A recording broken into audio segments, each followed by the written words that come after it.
again and welcome back to English Today.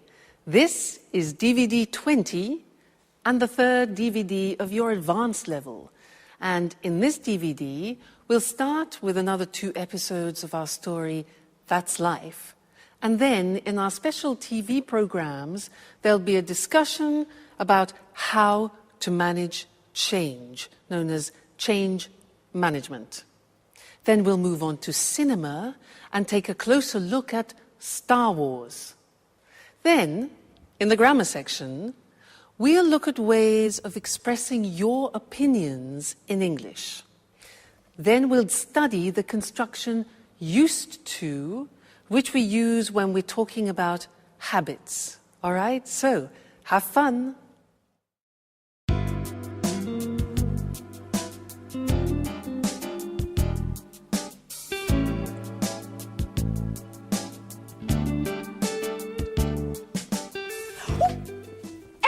Stop! Put that infernal gadget away. That's enough. There's a limit to everything, you know. Great. That's it, Anne. Go on like that. You are fantastic. Oh, fantastic, my eye. I told you to cut it out. Alice! Alice! Yes, Anne, what can I do for you? Stop laughing. Anne. And tell your director friend to give it a rest. And put away that damn video camera. I absolutely do not want to be filmed like this. Have I made myself perfectly clear? Hi, Alice. Hey. Good morning, Edward. Can't stop working, eh? What's on the menu for today's shoot? Wow, Anne, you look beautiful. Excuse me, could I use the bathroom for a moment? Huh? Thanks. Oh, calm down, Anne. None of these sessions are going to be shown for air. At least for now. What exactly does for now mean?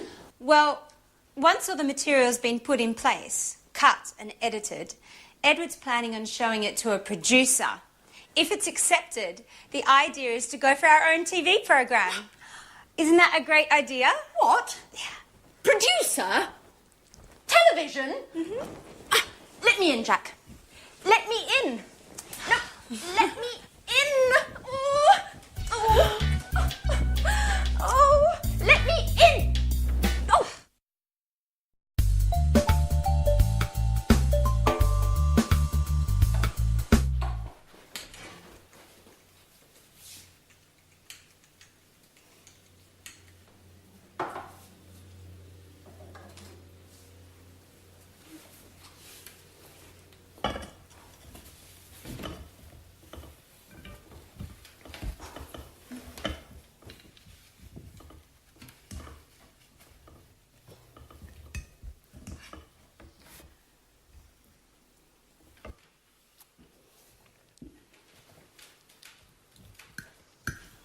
So, Anne, what do you think of Edward? In what sense? As a man or as a director? Do you really have to ask? As a man, of course. Well, I've just met him, so I can't really say. But as a director, my view is that he's a bit too intrusive. Come on, Anne, get over it. That's his job. In my opinion, I think he's just great. Oh, what's this I'm hearing? Our little Alice might be in love? Well, yes. As I see it, Anne, this is the first time in my life I've fallen head over heels in love. So much in love. But he doesn't even notice me.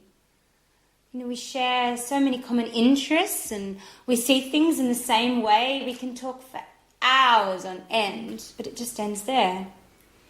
He looks on me as a good friend. Nothing more, nothing less. You know, I'm really not used to that role. Usually I'm the one to keep others at bay. Yes, I remember. Tom, Frank, David. How many broken hearts have you left behind? So tell me, have you asked Edward how he feels about you? No, of course not. Look, Edward isn't interested in some relationship. He's profound and introspective, spiritual. He's a person who enjoys observing and analysing others. Yes, if you ask me, too much so. Anyway, I can't agree with you, I'm afraid. Even spiritual beings, personal longings, I think you should tell him. And who knows, your Edward might be much more human than you think. Oh, maybe you're right. But I have to think of a special way to show him just how I feel. Maybe I should see what my horoscope has to say.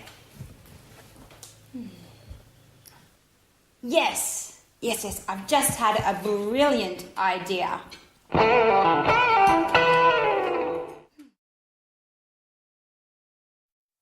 Hello again and welcome back to your live English language TV program.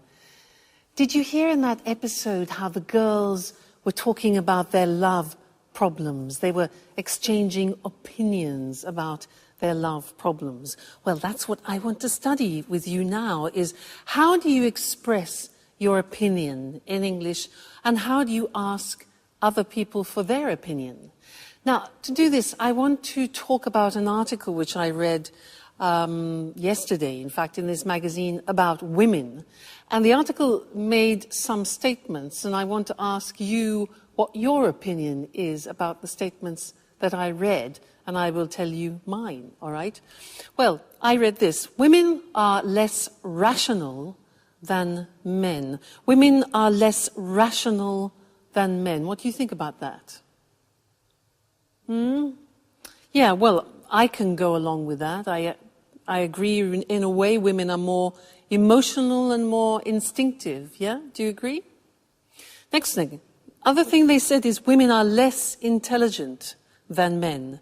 Women are less intelligent than men. Now, what do you think about that? Well, I totally disagree with that. I don't know about you. Women are less intelligent than men. Who wrote this article? Men are stronger than women. Do you agree?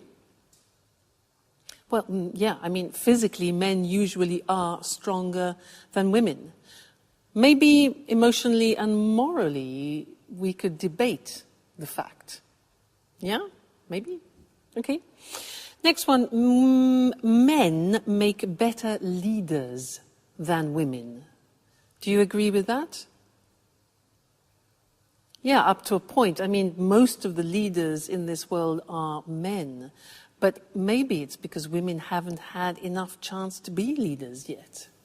Who knows? All right, and the last one is a woman's place. A woman's real place is in the home. What do you think about that? I totally agree. A woman's place should be in the home. This article.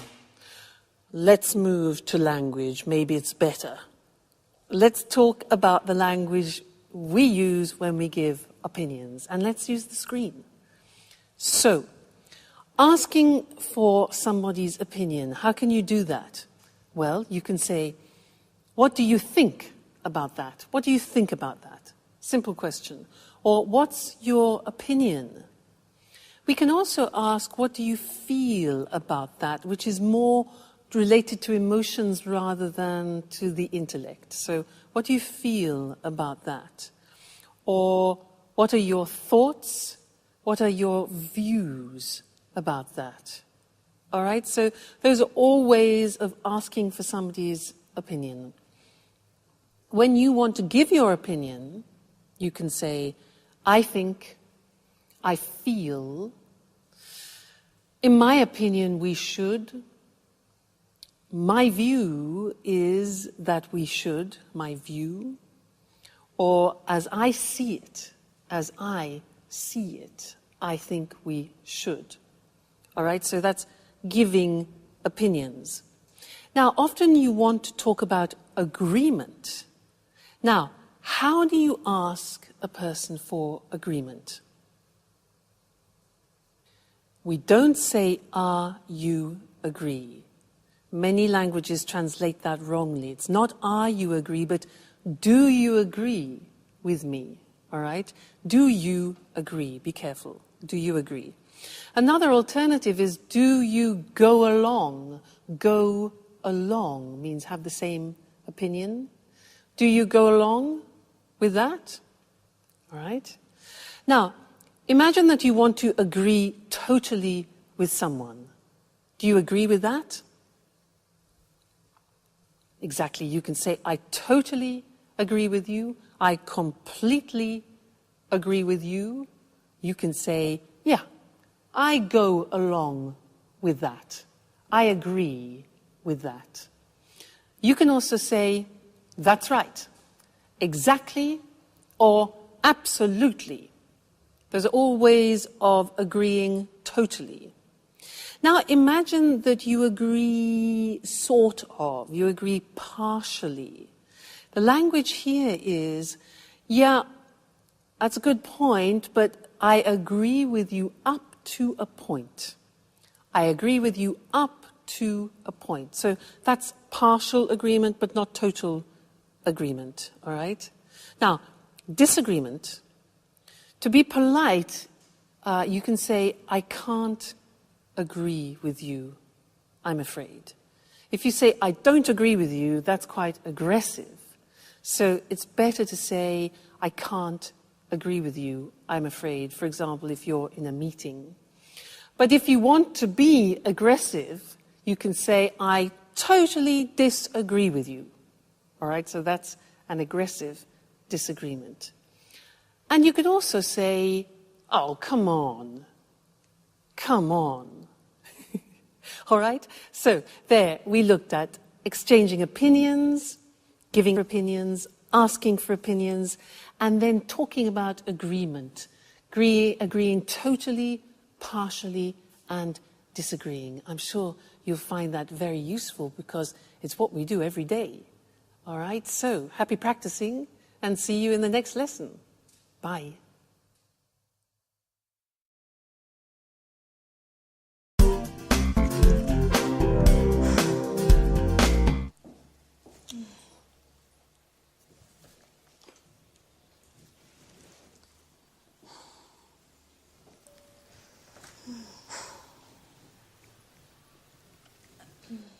Alice? Are you feeling okay? Oh, yeah. Hi, Anne. I'm just preparing a little lunch for Edouard. Edouard? What's with the French accent? I thought you said he was Canadian. He is, from the French part. His mother's French, so he's fully bilingual. Well, now that you mention it, I had noticed a slight French accent. Oh, yes. Isn't it adorable?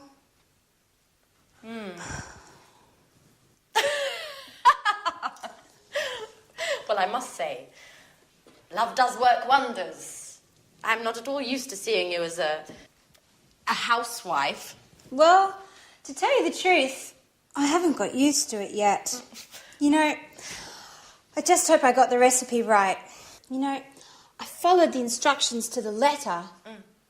But you know, I feel like a fish out of water with these things. So, you've decided to go for Edward's jugular? Well, not only that. Here's the crowning touch. What is it? It's a Chinese fortune cookie with a little note inside. What a romantic idea. Do you think? I wrote the note myself. I thought I would surprise him by hiding it inside his napkin. Like this. What do you think? I think it's just perfect. You'll see. It will go straight to his heart. Oh. Wait. Stop.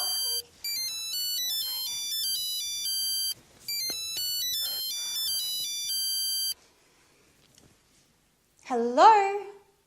Yes, this is Alice. Oh, It's already come in. What? Oh, in half an hour? Yeah, okay. I'll be there in a few minutes. Anne? Could I borrow your car? Please? I have to go and pick up a packet my father sent me, but the post office closes in half an hour and I won't make it on foot. My car? You don't have a license? Oh, don't worry about it. I have it. And anyway, I always used to drive. You know, my dad's got a car just like yours. Okay, I'm off. Tell Edward I'll be back in a flash. Alice? Alice? But who's going to clean up this mess? Get used to it, Anne. It's the same old story. Now I'm late.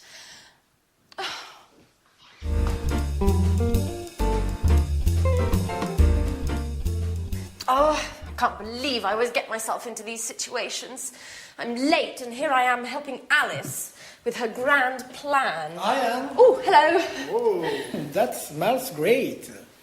My compliments to the chef. Oh, no, Edward. It's not like you think. I have to go. I've got a meeting with my boss. Alice has just gone out. She told me to let you know that she'll be returning soon. Bye-bye. Well, I'm starving. What's this? A little note? A little delight for the man who's got my heart racing. What? What's this all about? There must be some mistake. Oh, well, yes, this is my napkin. Who could have written this? Oh my God! Anne! But she was just here and she was so shy. This is getting interesting. Anne is very cute. So what am I going to do now? I'm not used to these things. Now, has it gone? Well, it's not here. It's not there either. Edward? Yes? Have you seen my mobile phone? Oh, no, here it is. Thanks.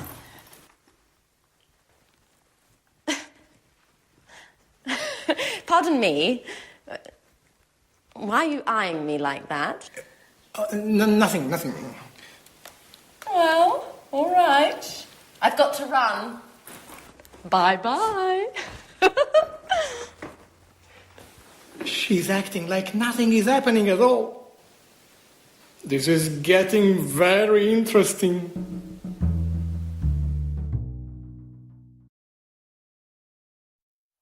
Hello again and welcome back. Did you notice a grammatical form that they used to and get used to? Did you pick that up when they were speaking? Because these are forms that we use in English when we're talking about habits. It's not an easy form, and I'd like to teach you that now. And to do that, to give you an example of the grammar in action, I want to talk to you about when I moved to Italy and I lived there for some time, and I had to change some of my habits. I had to adopt some Italian habits. I had to get used to new things, all right? So I'm going to use the grammar construction as I talk about this. Try and listen and pick it up. Now, I wrote a list, actually, because really fascinating. You would think that Italy and England being very close wouldn't be very different. But in fact, there are some noticeable differences. For example, driving on the right. I had to get used to driving on the right.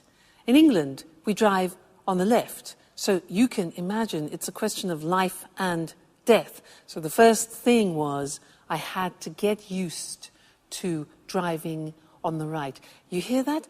To get used to driving on the right. Now that means that I had to adopt a new habit, to get used to doing something. We'll look at the grammatical form after. For now, just listen how I use it, all right? Another thing.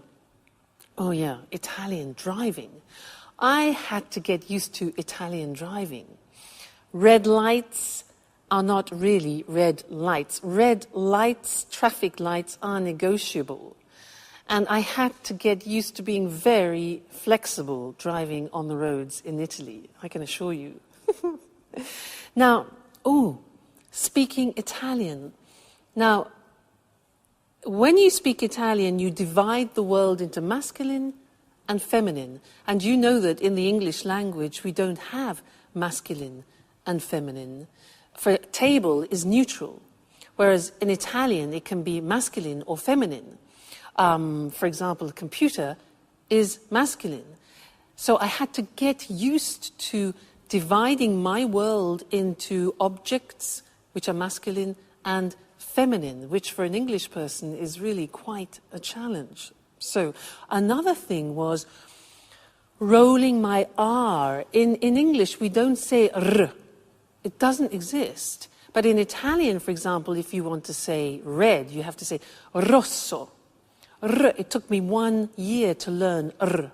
So I had to get used to rolling my R. Terrible. Coffee. In England, we have mugs of coffee like this. In Italy, I had to get used to small amounts of strong coffee. So that was a new habit. But then I found cappuccino, so that was the alternative. And the last thing that I had to get used to was the Italians gesticulating. The Italians use many gestures like oh, and they use their shoulders, oh, and noises as well. And when I saw Italians in the street at the beginning, I thought they were always arguing. But in fact, they're not. It's a normal way for the Italians to gesticulate. So I had to get used to reading the language as not necessarily aggressive. All right, so that's some of the things I had to get used to, all right? Let's go and look at this grammatical form now because it's not easy to use, all right? Let's look at the screen. So, to get used to is followed by the gerund form. And it describes this process of changing and taking on a new habit. Look at the examples. I'm getting used to speaking Italian every day. Used to speaking Italian. Now, we use the verb get used to, because it describes the process. And you can put the verb get into any tense, present tense, past tense, future, no problem. Here we have it in the present continuous. So, I'm getting used to speaking Italian every day. Listen to the pronunciation. I said used, with a T sound. Used, not used or used. Used. That's very important to distinguish it from the other verb, use. Okay? Used. The next example, I still haven't got used to driving on the right. Here we have it in the present perfect. I haven't got used to driving on the right. Next example, don't worry, you'll get used to it. For the future, you'll get used to it. All right, so here we have an example in the future, used to it, which is an object. In the past, I had to get used to it. In the question form, how long did it take to get used to? Okay, how long did it take to get used to? So, a difficult form. Now, let's move on to the next section, which is the verb to be used to. This is very interesting because when you change a habit, it's a process. But then when you have adopted the habit, it's a state. So we use the verb to be. The examples. I'm used to getting up early in the morning. That means that now I do it regularly with no problem. I am used. We use the verb to be for the state. He isn't, negative, used to working alone.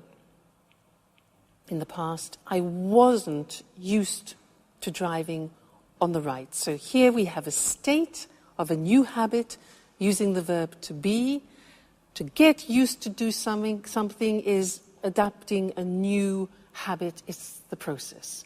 So that's a difficult grammatical form, but it's the only way in English that you can describe taking on new habits. So it's terribly important for you to learn. Don't worry, you'll get used to it slowly but surely. Okay, bye for now.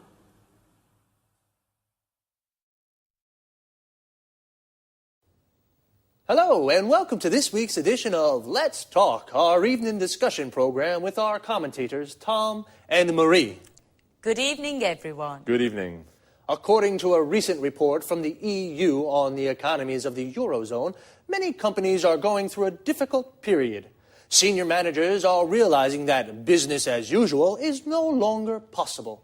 Many companies need to embrace radical change in order to survive. What do you think about this situation? Well, it's true that today companies must face up to the fact that they may have to change the way they do business.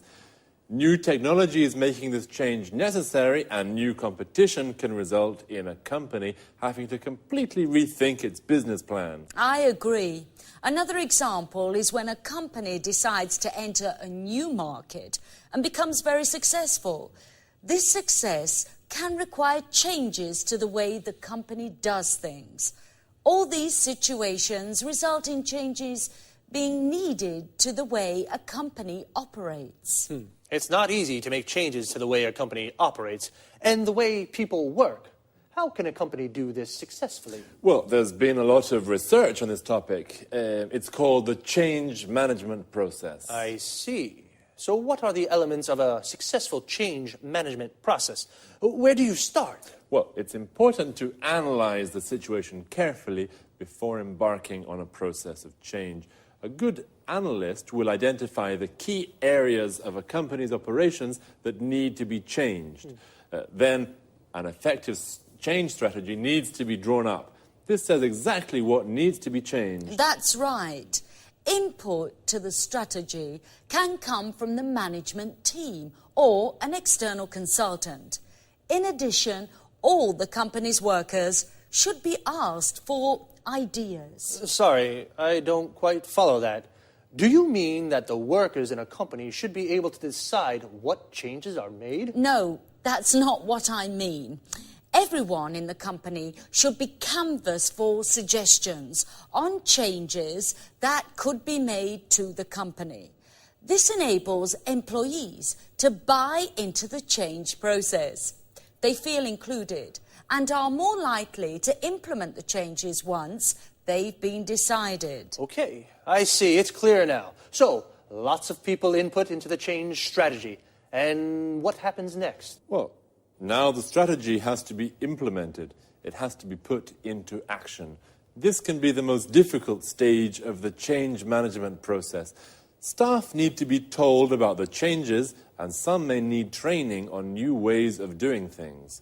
A member of the management team should be available to answer questions from employees about the changes taking place. And once the changes have been implemented, is that it? No, it's not. It's very important to consolidate the changes to make sure that employees don't go back to the old way of doing things. A manager should be chosen to act as a champion for the changes and should collect feedback from the employees to see what they think about the changes. This champion should praise employees who have implemented the changes. Of course, It's very important to raise the morale of staff at this time. Otherwise, there is a risk that they'll revert back to the old way of doing things. So it's quite a complex process. Well, companies need to know about change management techniques in order to survive in today's rapidly changing markets. Thanks to Tom and Marie for their explanation on how to bring about change in a company. Goodbye, Eric. Goodbye. And goodbye, everyone, and see you again next week for another edition of Let's Talk. So, the change management process is the process a company uses to change the way it operates. Due to new technologies and new competition, many companies have to rethink their business plan. To rethink something means to reconsider, to think again about a choice you made before. A business plan is a strategy for running a company. Remember, to run a company means to manage it. Companies have to embrace change. To embrace something means to accept it and put it into practice. So, to embrace change means to start making changes. Companies must face up to the fact that they have to change the way they do business. To face up to something means to accept a difficult situation exists. So, how does the change management process work? First, an analyst identifies the areas that need to be changed. An analyst is an expert who looks at all the elements of a situation. He analyzes a situation. Everyone in a company should be canvassed for suggestions.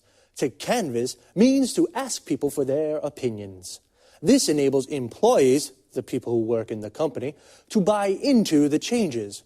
To buy into something means to believe in something. Then a strategy is drawn up. The phrasal verb to draw up means to prepare. We use it for documents. For example, you draw up a contract. The strategy must then be implemented. To implement means to put into action. Once the strategy is implemented, it's important to consolidate it. To consolidate it means to make stronger. And employees should be asked for feedback to see what they think of the changes. Feedback means opinions about something. Well, folks, we've come to the end of today's program. See you again soon. Good morning, everyone, and welcome to another edition of Talk Cinema. This morning, we'll be talking about the most famous of all science fiction sagas, Star Wars. As always, in the studio with me is Sanjeev Gupta, our cinema expert. Welcome, Sanjeev. Hello, Lucy. Hello, everyone. A question to start with, Sanjeev. Just how many films make up the Star Wars saga? 6 in all. And how many of these have you seen? All 6, of course. And you? 4, I think. When was the first film made? The first film, A New Hope, was released in 1977. The last film, Revenge of the Sith, was released in 2005. And who's the director? Well, George Lucas wrote the scripts for all the films and directed 4 of them. And what about the other 2? Irvin Kershner is the director of The Empire Strikes Back, and Richard Marquand directed The Return of the Jedi. What's so special about the Star Wars films, Sanjeev? Lots of things, actually, Lucy. You know, the first Star Wars film, back in 1977, broke new ground with its special effects. New methods were used whereby the action shots were taken against a blue background with real models. It doesn't sound sophisticated compared with today's computer-generated effects, but 29 years ago, it was revolutionary. In fact, the amount of time Lucas spent on the special effects almost resulted in the film not being finished. Why do you think the films have been so enormously popular? We're dealing with science fiction here, but really the storylines in the films draw on themes common not only to science fiction, but also to classical mythology. Really? Interesting. Yes, then there's the obvious struggle between good and bad. There's the famous force, the energy field that can be used for good but also for bad. Love plays a big part in the saga, as does the eternal struggle for power and domination. Love, power and domination, yes. So, have the films made a lot of money? It's been estimated that the films, along with the TV series, books and video games that have been made around the Star Wars theme, have generated $20 billion over the last 29 years. So, $20 billion, yes, that's rather a lot of money. And what about the music in the movies? I really love the music. Yes, I think the music has played an important role in helping people to remember the films. John Williams composed the scores for all 6 films. The style he uses has changed as the years have gone by. In the first films, he associated leitmotifs with each character, quite a simple approach. In the later films, he changed his mind and took a richer, more sophisticated approach to the music. One last question. Is the saga definitely complete now? I wouldn't bet on it. There are rumours that George Lucas may be working on a sequel, but for television, not for the cinema. So, we may be seeing Luke Skywalker again soon. Wonderful. Well, thanks, Sanjeev, and goodbye. Goodbye. To all of you and Sanjeev, may the Force be with you. Goodbye. Now, let's have a look at some of that vocabulary we just used. So, 6 films make up the Star Wars saga. To make up something here means to go together to form the whole of something. The 6 films form the entire saga. To make up something is a phrasal verb that can also mean to invent something. For example, I made up a story means I invented a story. The first Star Wars film was released in 1977. We say a film is released when it can be seen at the cinema for the first time. It broke new ground with its special effects. To break new ground means to do something for the first time. It broke new ground because it was the first film to shoot the action shots with real models. An action shot is a scene of a film with action. For example, a car chase or a battle. And what are special effects? They're visual effects added to a film after the shooting has been completed. The shooting is the filming process of a film. The special effects used in the first Star Wars films were not very sophisticated compared with the computer-generated effects of today's films. Computer-generated effects are special effects that are made using a computer. The soundtracks of the Star Wars films have also become very famous. The soundtrack of a film is its music.